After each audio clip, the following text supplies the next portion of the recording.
Bismillahirrahmanirrahim. Assalamu alaikum. This is Muhammad Faizan. I am here with 8th episode of series What is Islam?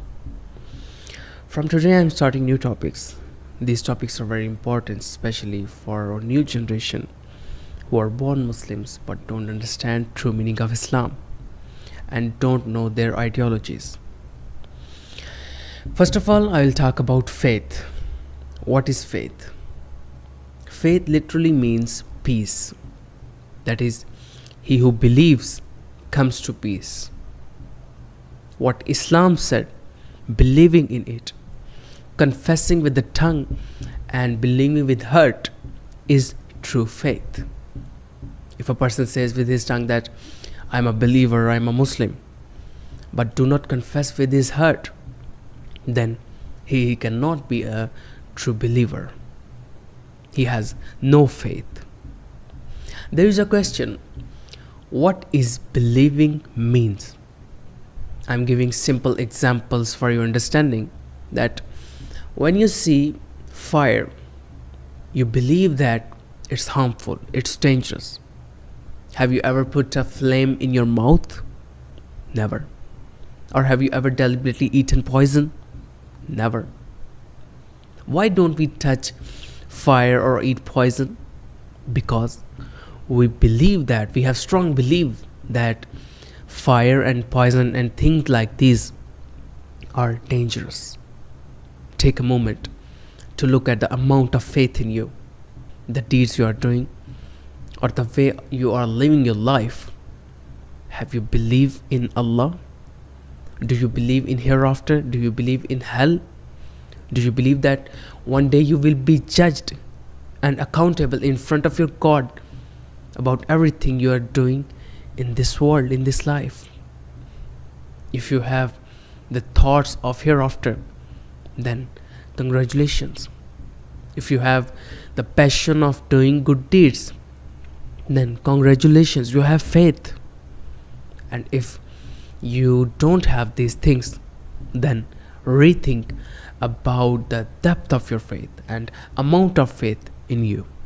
Remember, according to some Islamic scholars, if a person does not perform his duties, do not do obligatory deeds, then he has no faith.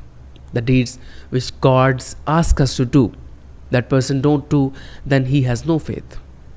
Those scholars said that if a person has faith in Allah, faith in hell, heaven, hereafter, then he will do the obligatory deeds. He will perform his duties. And the person who does not perform his duties has no faith. But according to Imam Azam Abu Hanifa, the person who does not perform his duties is a sinner, but not a disbeliever. His faith is intact. But there is a condition that that person says sin as sin. If he believes sin as sin, then he has faith. And if he says that sin is not sin, the deed which I am doing is not sin, then he has no faith. He is disbeliever. Another important thing to remember is not everyone is equal in faith, in perfect faith. That is, everyone is equal in the things which make a person believer.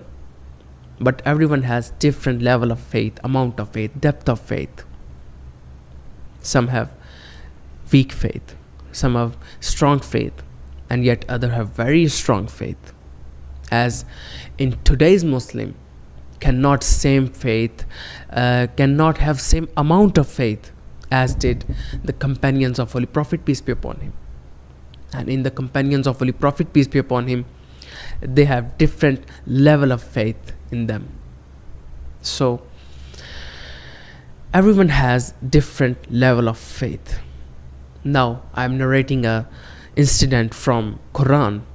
What is true faith? Listen to this with your heart. Allah Almighty explains the events of Prophet Moses in the Holy Quran. When Pharaoh called his oracles to perform witchcraft against Prophet Moses, the oracles were not successful. Yet instead they started believing the holiness of Prophet Moses. Then Pharaoh threatened to cut their hands and cut their feet and threatened to kill them. Did their faith waver? No. Did they leave their faith? Did they stop believing Prophet Moses? No, they did not. They did not care about their lives. They did care about their faith. My last statement is that he who cares about his faith will be successful in this world, in hereafter. Inshallah, in next episode, I will talk about the things which make a person a believer. I will meet you inshallah next week. Stay tuned with us. May Allah bless you with happiness. Assalamu alaikum.